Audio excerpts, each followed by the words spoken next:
All right, so we're talking about math strategies for the ASVAB. So if you are interested in joining the military, you do need to pass the ASVAB test.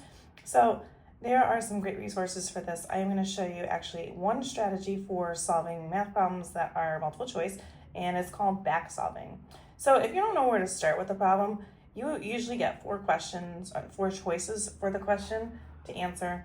So really what you look for is, with back solving, if you're really not sure how to solve it, you've got the options, obviously, one of them being the correct answer.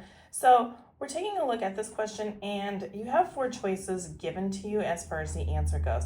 So if you have the appliance store, which reduced the price of a refrigerator by 20% and then raised the price by 10% from the lower price, what was the original price of the refrigerator? If the final price was $70.40.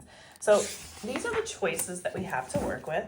And so when you talk about back solving is just simply a strategy to help you with finding the answer if you're not sure where to go from.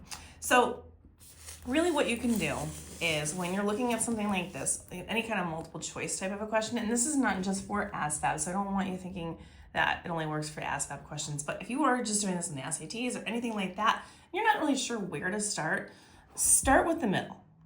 Forget about the first or the last question, because again, most of the time, the choices are either from least to greatest or from greatest to least. So it's one of those two things, usually not mixed up. So when you're looking at the strategies like that, you start off kind of in the middle, pick one of the two, it doesn't matter, B or C. See if you can figure out the answer and then solve it, and either it's going to be higher or lower. So if it's, let's just say I picked 70, I'll do this problem in another video, but if you realize that that's not a high enough number, then so is 50. 50 is out of the options as well. And then you kind of work your way through. So in the next video, I'm going to show you how to solve this.